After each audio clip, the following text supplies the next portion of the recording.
Dr. Miller, what is evolution? Most biologists would describe evolution as the process of change over time that characterizes the natural history of life on this planet. And what was Darwin's contribution to evolution? Darwin pointed out that there's a struggle for existence, whether we like to admit it or not. He realized that those organisms that had the characteristics that suited them best in that struggle, those were the ones that would hand those characteristics down to the next generation. And that therefore the average characteristics of a population could change in one direction or another, and they could change quite dramatically. And that's the essential idea of natural selection. Starting with Ken Miller, the plaintiffs walked Judge Jones through the conflict at the heart of this case. Miller testified how Darwin's theory pictures the history of life as a tree, with species gradually evolving into others over millions of years, producing new branches and twigs, a process that gives rise to all the variety of life, from bacteria to Darwin's finches to ourselves. But intelligent design takes a different view, as the movement's own literature shows. Intelligent design teaches a history of life in which organisms appear abruptly, are unrelated, and linked only by their designer. What's really being advocated is the idea that organisms poofed into existence through the miraculous act of an intelligent designer, i.e. God.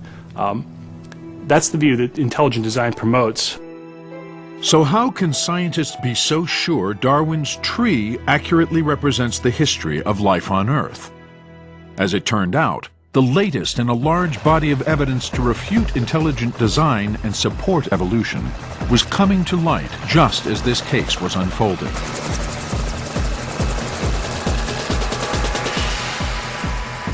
I remember thinking to myself when all this was going on, where do they get a load of this? Because it's just so beautiful. Darwin believed that evidence for his idea of common ancestry would be unearthed in the form of transitional fossils. For example, if over millions of years fish gave rise to land animals, as evolutionary theory predicts, we should find fossils of extinct creatures that are part fish and part land animal. In 1999, paleontologist Neil Shubin and his colleagues set out to find just such a creature. What evolution enables us to do is to make specific predictions about what we should find in the fossil record. The prediction in this case is clear-cut. That is, if we go to rocks of the right age and the rocks of the right type, we should find transitions between two great forms of life, between fish and amphibian. Many scientists think life began in the water, at least 3.5 billion years ago. More recently, about 375 million years ago, the tree of life branched as primitive fish evolved into amphibians, such as today's frogs and salamanders, which live part of their lives on land.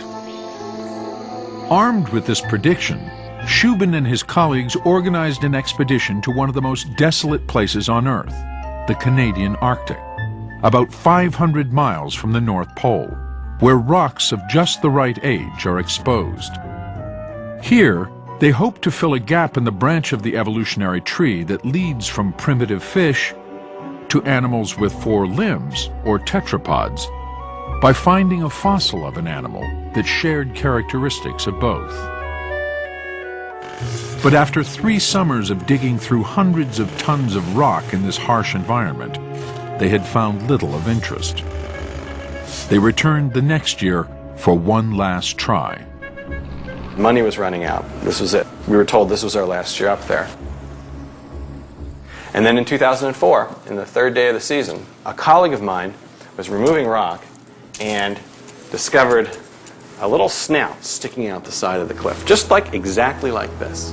And he removed more rock and more rock and more rock, and it became clear that this was a snout of a flat-headed animal. And that's when we knew, flat-headed animal at 375 million years old, this is going to be something interesting.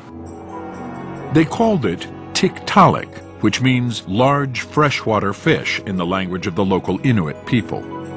And it's one of the most vivid transitional fossils ever discovered, showing how land animals evolved from primitive fish.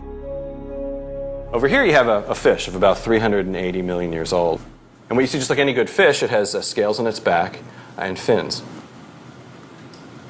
You compare that to an amphibian, you find a creature that doesn't have scales, and it's modified the fins to become limbs, arms and legs. And the head's very different. It has a flat head with eyes on top and a neck. What we see when we look at the fossil record, at rocks of just the right age, is a creature like Tiktaalik. Just like a fish, it has scales on its back and fins. You can see the fin webbing here. Yet when you look at the head, you see something very different. You see a very amphibian-like thing with a flat head with eyes on top. It gets even better when we take the fin apart. When we look inside the fin, as in this cast here, what you'll see it as bones that compare to our shoulder, elbow, even parts of wrist, bone for bone.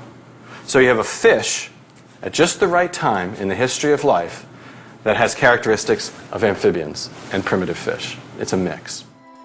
And just as evolutionary theory predicts, Tiktaalik suggests a tree of life, with one species giving rise to another over millions of years. The discovery of Tiktaalik was still being written up at the time of the trial, so it couldn't be used as evidence. But Shubin's colleague, paleontologist Kevin Padian, showed the judge examples of other fossils with transitional features that support Darwin's tree of life.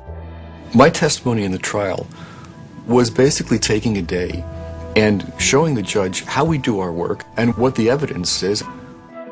How dinosaurs evolved into birds, as seen in creatures like Archaeopteryx, which has a long tail and teeth like a dinosaur, but feathers just like a modern bird.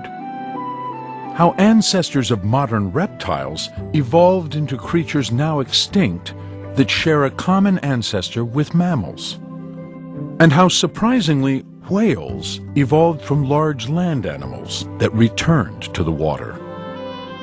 And where the pandas book says we can't go from A to B, there are no fossils and we don't know how to study them. Actually, we've gone from A to B and to C, D, E, F, and G. We have the fossils, we have the transitional features, we have the ways of analyzing them with many different lines of evidence, and we're looking for the picture that accounts for the most lines of objective evidence.